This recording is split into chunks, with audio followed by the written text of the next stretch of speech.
भाई भाई भाई मेरी पहिली सॅलरी आ गई। भाऊ माझी पहिली सॅलरी येऊन गेली। भाई मारी पहली सैलरी આવી ગઈ છે। હવે શું કરવું જોઈએ? कॉन्ग्रेचुलेशन दोस्तों, आपको पहली सैलरी मिल गई है और आपने इन्वेस्टिंग के बारे में सोचा है तो एक बहुत ही अच्छा स्टेप लिया है। लेकिन दोस्तों मैं कई यूट्यूब चैनलों में देखता हूँ और क्वेश्चन आंसरिंग साइट में भी देखता हूँ, तो हर कोई इन्वेस्टमेंट के लिए आपको 2 से या 3 चीजें बताते हैं। या तो आपको स्टॉक मार्केट बताते हैं, या तो म्यूचुअल फंड बताते हैं, और कई ज्ञानी तो आपको क्रिप्टो में पैसे इन्वेस्ट करने के लिए कहते हैं। लेकिन यहाँ मैं सच में ईमानदारी से ऐसी चीजें बताऊंगा जो सबसे पहले आपको इन्वेस्ट करनी चाहिए, नहीं कि इन तीनों में। तो आगे हम देखेंगे कि कौन से 3 इंस्ट्रूमेंट आपके लिए एकदम सही है आपकी फर्स्ट सैलरी के लिए। तो चलिए दोस्तों, आप और मैं यानी महेश बच्चाओ चलते हैं सुकून भरी जिंदगी की ओर। लाइफ के पहली सैलरी मिलना एक अलग ही इमोशन है दोस्तों। ऐसा लगता है जैसे कि हमने दुनिया हासिल कर ली हो। लेकिन अब पहली सैलरी के साथ हमारी कई सारी इच्छाएं भी होती है। मम्मी डैडी को गिफ्ट देना होता है, हमारी मन की कोई चीजें खरीदनी होती है, और साथ ही साथ आज के युग में तो इन्वेस्टमेंट के बारे में भी सोचने लग गए कई सारे स्टूडेंट्स और जो नए नए जॉब में लगे हैं हमारे यंगस्टर। तो आज मैं आपको बताऊंगा कि आपको कितनी अमाउंट आपको इन्वेस्ट करनी चाहिए और कहाँ कहाँ करनी चाहिए। तो सबसे पहले आपको सवाल होगा कि मेरी सैलरी तो 10,000, 15, 20, 25 या 30, अगर ऐसी सैलरी है तो मुझे कहाँ और कितने पैसे डालने चाहिए। तो मैं आपको दोस्तों बताता हूँ एक सिंपल रूल, जिसकी वजह से आप आसानी से समझ पाएंगे कि मेरे कितने पैसे कहाँ जाने चाहिए। तो इस रूल का नाम है 50-30-20 रूल दोस्तों। तो बारी बारी से समझते हैं कि ये रूल्स क्या है। तो 50 यानी कि आपकी सैलरी का 50% अमाउंट आपकी नीड्स पे जानी चाहिए। नीड्स यानी कि जैसे कि आपका हो गया रूम रेंट, हो गया आपकी ग्रोसरी, हो गई रोजमर्रा की जो चीजें लगती है जो आपको हमें चाहिए ही, दूध चावल पानी, ऐसी चीजें कि जिनके बिना हमारी जिंदगी नहीं चल सकती, जो चाहिए ही चाहिए कुछ भी हो जाए। तो ऐसी सारी चीजों में आपको 50% आपका अमाउंट स्पेंड करना चाहिए। और 30% यानी कि हमारे विश में, अभी विश यानी कि हमारी इच्छा है, जैसे कि मुझे कोई मोबाइल लेना है, मुझे गाड़ी लेनी है, मुझे कोई गैजेट लेना है, या मुझे कोई टूर पे जाना है, या कोई इवेंट अटेंड करना है। वो कोई भी ऐसी चीज जो नेसेसरी नहीं है लेकिन हमारी इच्छा है कि मुझे करने की जरूरत है। कभी कभी ऐसा लगता है कि जो आपने जो 50% बताया है उसी में तो मेरा घर का गुजारा हो ही नहीं रहा है। तो दोस्तों उस समय दोस्तों आपकी जो विश की जो अमाउंट है उसको कम करके वह अमाउंट आपकी नीड की ओर डाल देनी चाहिए। यह बहुत कॉमन क्वेश्चन होता है कि आप 50% तो बताया तो रहे हो लेकिन उतने में तो घर चलता ही नहीं। तो तब दोस्तों एक ख्याल रखेगा कि जो लास्ट वाला 20% है जो इन्वेस्टमेंट की ओर जाने वाला है उसे कभी भी अपने खर्चों में यानी कि नीड में मत डालना। अपना विश को कम कीजिए और अपना इन्वेस्टमेंट को हमेशा 20% रखिए। तो चलिए दोस्तों, 50 में नीड्स, 30 में अपनी विश, और 20% आता है जो मेरा भी फेवरेट है कि जो इन्वेस्टमेंट करना है। जो इन्वेस्टमेंट हमें करना ही करना है, इसके अलावा आप कभी भी अमीर नहीं बन सकते हो। तो 20% अपने सैलरी में से आपको इन्वेस्टमेंट करना है। लेकिन ये इन्वेस्टमेंट कहाँ पे करनी चाहिए, ये सारे वीडियो तो आप कई सारे देखेंगे कि स्टॉक में करने चाहिए या म्यूचुअल फंड में करने चाहिए। लेकिन आपकी पहली सैलरी आई है दोस्तों, तो आपको कभी भी हाई रिस्क टूल्स में अपने पैसे इन्वेस्ट नहीं करने चाहिए। तो आज मैं आपको बताऊंगा 3 ऐसे टूल जिसकी वजह से आपको एक शांति भरी सुकून जिंदगी मिलेगी, और आपको सबसे पहले वही इन्वेस्टमेंट करने के बाद ही जो हाई रिस्क वाले टूल्स होते हैं उसमें इन्वेस्टमेंट करनी चाहिए। तो सबसे पहले आपको इन्वेस्टमेंट करना है हेल्थ में। हाँ दोस्तों, हेल्थ में यानी HE और L में। H यानी कि हेल्थ इंश्योरेंस में। आपको लग रहा होगा क्या सर आप भी जो दूसरे लोग कहते हैं उसी तरह घिसे पिटाओ हेल्थ इंश्योरेंस कह रहे हो। लेकिन दोस्तों ये सबसे पहले जरूरी है, आप तीनों पॉइंट ध्यान से सुनिएगा, तो उसके बाद आप डिसीजन लीजिएगा कि मैं आपको सही कह रहा हूँ या नहीं। मैं सारे पॉइंटों के आपके जितने भी आर्ग्यू है उसके आंसर दूंगा, तब आप समझ में आएगा कि क्यों ये जो हेल्थ में आपसे कह रहा हूँ वो कितना इंपॉर्टेंट है।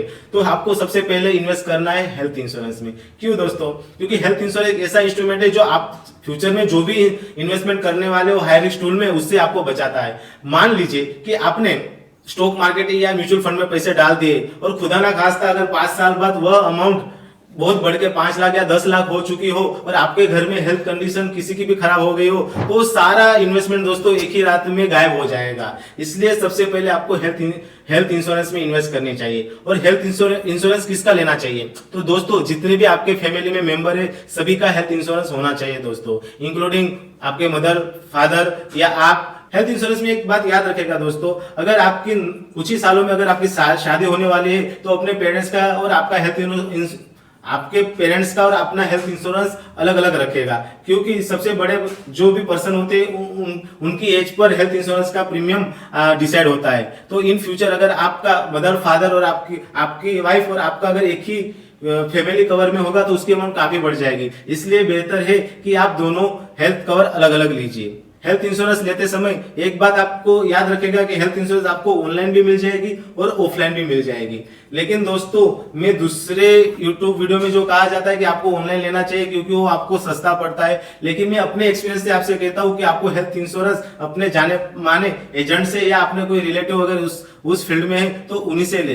क्योंकि दोस्तों इसमें मेन तकलीफ यहाँ आती है कि जब भी हम क्लेम करते हैं तब हमें पता नहीं होता है कि क्लेम कैसे करना है, किन से मांगनी है, कौन सी डॉक्यूमेंट की जरूरत होगी। अगर डॉक्यूमेंट हमारे पास नहीं है तो हमें किसे कॉल करना चाहिए। वैसे तो सर्विस सेंटर और कॉल सेंटर होते ही है, लेकिन फिर भी हम बहुत तकलीफ और समझ में नहीं आता कि हमें क्या करना चाहिए। इसकी वजह थोड़ा सा प्रीमियम अगर हमारा ज्यादा जाता है ऑफलाइन में तो हमें एक ऑफलाइन एजेंट के थ्रू हेल्थ इंश्योरेंस लेना चाहिए। और हेल्थ इंश्योरेंस लेते समय हमें थोड़ी सी चीजों का भी ध्यान रखना होता है कि इंश्योरेंस की केसलेस जो हॉस्पिटल है वो कितनी है आपके सिटी में। अभी केसलेस हॉस्पिटल यानी कि जब भी हमें क्लेम होता है, जब भी हमारा कोई फैमिली मेंबर हॉस्पिटलाइजेशन होता है तो तब आपको जो फाइल्स लगते हैं, जो मेडिसिन लगते हैं, जो भी एडमिट होते हैं, तो वो दिनों के भी जो भी खर्चा लगता है, तो जब भी केसलेस हॉस्पिटल ज्यादा होगी आप उस हॉस्पिटल में जाते हो तो आपको ₹1 नहीं देना होता है। वो हॉस्पिटल और अपना हेल्थ इंश्योरेंस कंपनी दोनों समझ के सेटलमेंट कर लेते हैं और आपको ₹1 भी देना नहीं होता अगर आप एक केसलेस हॉस्पिटल में जाते हो। तो जब भी हेल्थ इंश्योरेंस लो तो केसलेस हॉस्पिटल सबसे ज्यादा होने चाहिए आपके सिटी में, ये ध्यान रखेगा। लोगों जब भी मार्केटिंग करते हैं हेल्थ इंश्योरेंस वाले तो पूरा इंडिया का डेटा आपको दिखाते हैं, लेकिन आप उनकी वेबसाइट में जाके पहले चेक कर लीजिए कि आपकी सिटी में कितनी है। क्योंकि ज्यादातर जब भी हमें एडमिट करने का वक्त आता है तो हम दूसरी सिटी में जाके एडमिट नहीं होते, हम हमारी सिटी ही के नजदीक में जो भी हॉस्पिटल है उसमें एडमिट होते हैं। तो ये बात आप खास याद रखेगा दोस्तों। और दूसरी बात याद रखने जैसी ये है दोस्तों कि जब भी हेल्थ इंश्योरेंस ले तो उस इंश्योरेंस में एडमिट होने के 30 दिन पहले और 60 दिन बाद में, ऐसी ज्यादातर हेल्थ इंश्योरेंस होती है कि जिनके अंदर 30 दिन पहले और 60 दिन बाद में की जो दवाइयां है वो भी कवर हो जाती है। तो ये भी एक खास ध्यान आप रखेगा। दूसरी बात की कई सारी बीमारियां ऐसी होती है जो एक दिन में अच्छे हो जाते हैं। मान लो कि कोई आंख का कोई ऑपरेशन है, मान लो दांत का कोई ऑपरेशन है, कोई ऐसा छोटा सा सर्जरी है जो 1-2 घंटे में हो जाती है और तुरंत आपको घर भेज दिया जाता है। या आयुर्वेदिक भी ट्रीटमेंट हमारे जो बुजुर्ग होते वो लेते। तो ये सारी चीजें जितनी इंक्लूड होगी हेल्थ इंश्योरेंस में उतना आपके लिए बेहतर है। तो मैं पर्टिकुलर एक अलग ही वीडियो बना दूंगा दोस्तों हेल्थ इंश्योरेंस के लेने के लिए, लेकिन फिलहाल इस वीडियो में आपसे ये कहना चाहूंगा कि आपका सबसे पहला जो इन्वेस्टमेंट है वो हेल्थ इंश्योरेंस होना चाहिए। हेल्थ इंश्योरेंस हो गया दोस्तों। अब दूसरा है हेल्थ में एच के बाद ई यानी कि इमरजेंसी फंड। भी इमरजेंसी फंड किसे कहते हैं? इमरजेंसी फंड दोस्तों हर एक बंदा, हर एक पर्सन अपने हिसाब से अलग अलग लेता है, पर नॉर्मली आपको सबसे पहले आपको बजटिंग करनी होगी कि एक जो भी 50-30-20 रूल्स मैंने बताया तो उसका सबसे पहला रूल आ जाता है कि आपको बजटिंग पता होनी चाहिए कि मेरे एक्सपेंसेस कितने हैं, कितनी मेरी सेविंग बच जाती है।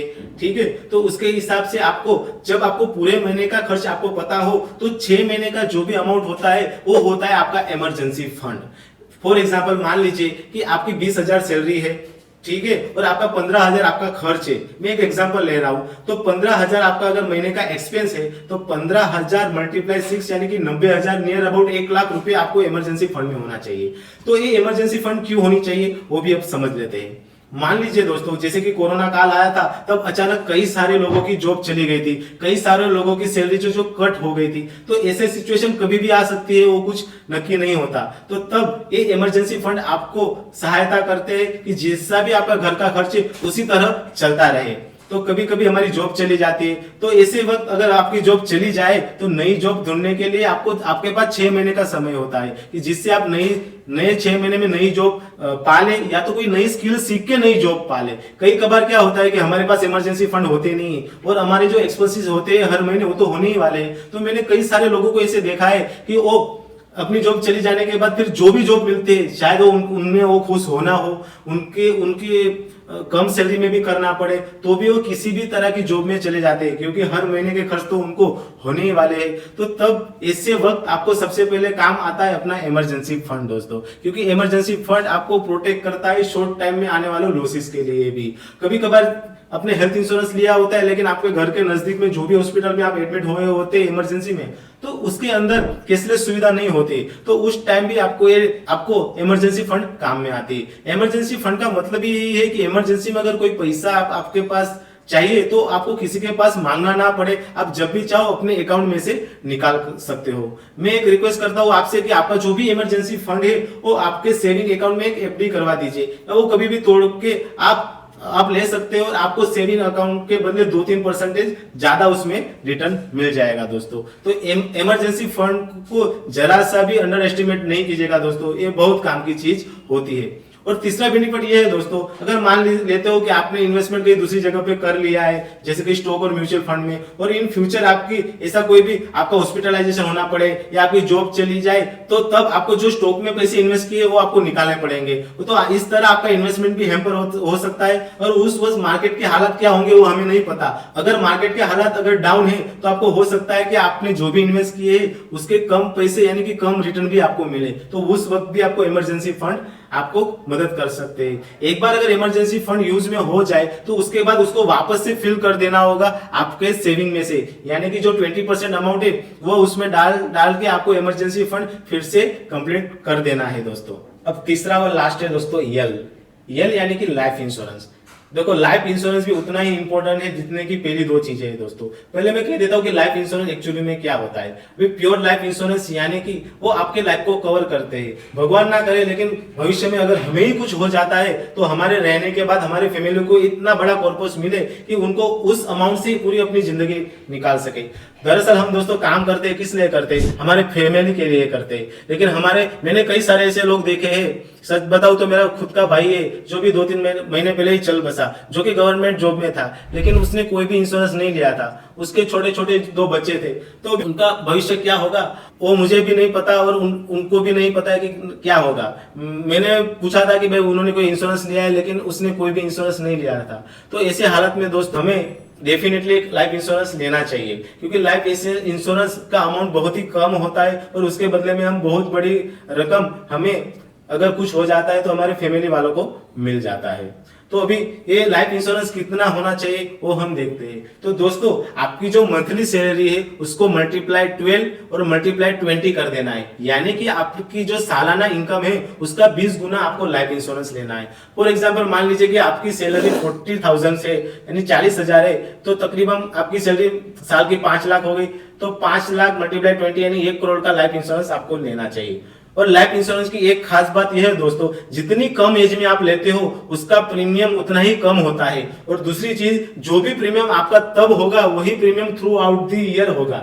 फॉर एग्जांपल मान लीजिए कि आपकी एज 22 साल है और आप अगले 28 सालों के लिए यानी कि 60 साल का आप कवर ले रहे हो और उसकी अमाउंट अभी आती है 600 से या 700 रुपए, तो 600 रुपए आपको थ्रू आउट, जब तक आप 60 साल के नहीं होते तब तक आपको 600 रुपए ही प्रीमियम देने होते हैं। जबकि हेल्थ इंश्योरेंस या दूसरे कई भी सारे इंश्योरेंस में क्या होता है कि जैसे जैसे आपकी एज बढ़ती है तो आपका जो अमाउंट होता है वो भी बढ़ते रहता है, लेकिन लाइफ इंश्योरेंस में आप जितनी कम एज में लोगे आपका प्रीमियम उतना का उतना ही रहता है। तो अभी शायद 600-700 की कुछ अमाउंट आपके लिए लग रहा होगा कि 600-700 अमाउंट्स में कुछ कई सारी चीजें हो सकती है, लेकिन सोचिए दोस्तों 10 या 15 या 20 साल बाद 600 रुपए की वैल्यू क्या रहेगी, वो 100 से या 200 रुपए जितनी ही रहेगी। इसलिए अगर आपकी पहली सैलरी आ गई है तो आपको लाइफ इंश्योरेंस लेना ही चाहिए। अभी कई सारे लोग होते हैं जो लाइफ इंश्योरेंस इसलिए नहीं लेते, जैसे कि हम क्यों लाइफ इंश्योरेंस ले, अगर मान लो हमें कुछ हुआ ही नहीं, हमारे तो पैसे गए ना। लेकिन ऐसा नहीं है दोस्तों। मान लीजिए कि आपने 20 या 30 हजार वाला फोन लेते हो और उसके पीछे 100 रुपीज का कवर तो लगाते ही हो ना। अभी 100 रुपीज का कवर लगाते हो, उसका मतलब क्या हुआ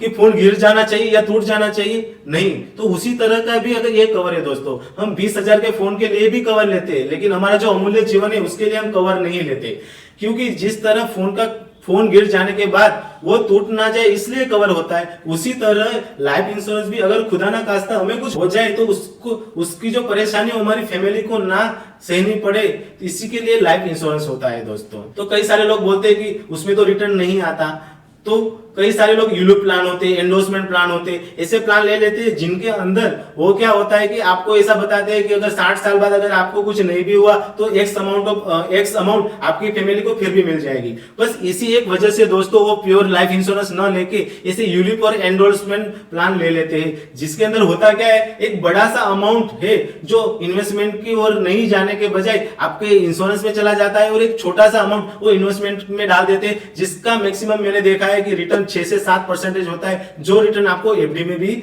मिल जाता है। तो मैं आपको अपने एक्सपीरियंस से तो यही बताता हूँ दोस्तों कि आपको एक प्योर लाइफ इंश्योरेंस लेना चाहिए जिसकी अमाउंट बहुत कम आती है। जितनी आपकी एज कम होगी उतना ही आपका अमाउंट भी कम होगा। और इसके बजाय आप कहीं यूलिप और एंडोर्समेंट प्लान में मत फंस जाना। आपको लगेगा कि उसमें पैसे वापस आ रहे, लेकिन आपको वेस्ट ऑफ द मनी ही होगी दोस्तों।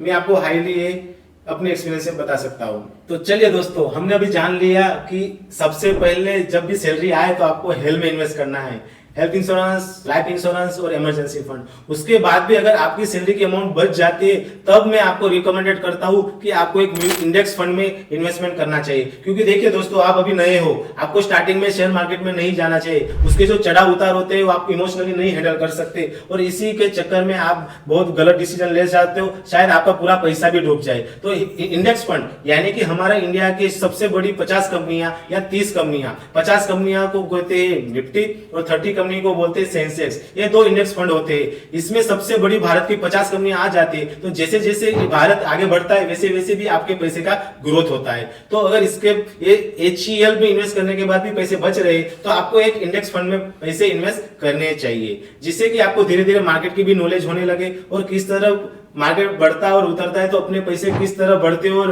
माइनस होते हैं वो आप समझ सकेंगे और आपको कंपाउंडिंग का भी इसमें इफेक्ट आ जाएगा।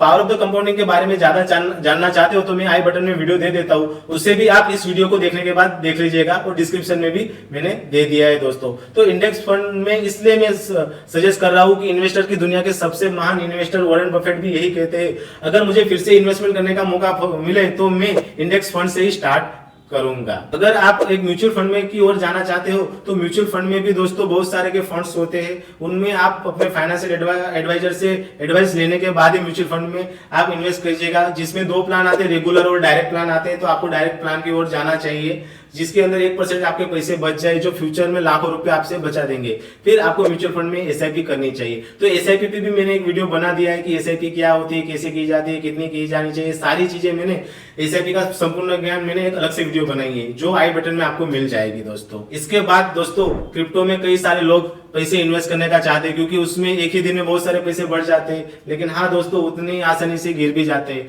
तो मैं जरा भी रिकमेंडेड नहीं करता कि आपको अपनी पहली सैलरी से आपको क्रिप्टो में पैसे इन्वेस्ट करनी चाहिए। फिर भी आपके अंदर अगर चुल मची हुई है और मुझे क्रिप्टो में डालना ही है तो केवल उतने ही पैसे डाले जितने पैसे गंवाने के बाद आपको कुछ गम ना हो। अगर आप ऐसे बंदे हो, अगर 100 रुपए से में से 10 के नोट भी गिर जाए तो पूरा दिन सोचते रहते हो कि मेरे 10 रुपए कहाँ गए, तो आप जरा भी क्रिप्टो में मत जाइएगा। 100 में से केवल 1 या 2 ही रुपये आप क्रिप्टो में इन्वेस्ट कीजिएगा। तो दोस्तों, आपकी पहली सैलरी मिलने के बाद आप, मुझे आशा है कि आप समझ गए होंगे कि क्यों और किस लिए हमें HCL में यानी कि हेल्थ में पैसे इन्वेस्ट करने चाहिए और उसके बाद ही हमें दूसरे टूल्स में जाना चाहिए। आशा है दोस्तों कि आपको इस वीडियो के माध्यम से हेल्पफुल कंटेंट मिला होगा। ऐसे ही कंटेंट में लाते रहता हूँ। अगर आपको मेरा वीडियो अच्छा लगा हो तो प्लीज मुझे कमेंट, लाइक और शेयर कर दीजिए और मेरे चैनल को सब्सक्राइब भी कर दीजिए। अगर आपको कोई मिस्टेक लगी हो या कोई भूल हो गई हो तो प्लीज मुझे कमेंट में बताइए, जिससे कि मैं आपको आने वाले वीडियो में वह सब मिस्टेक में सुधार सकूं। चलिए दोस्तों, बढ़ते हैं सुकून भरी जिंदगी की ओर। महेश बच्चाओ साइनिंग ऑफ।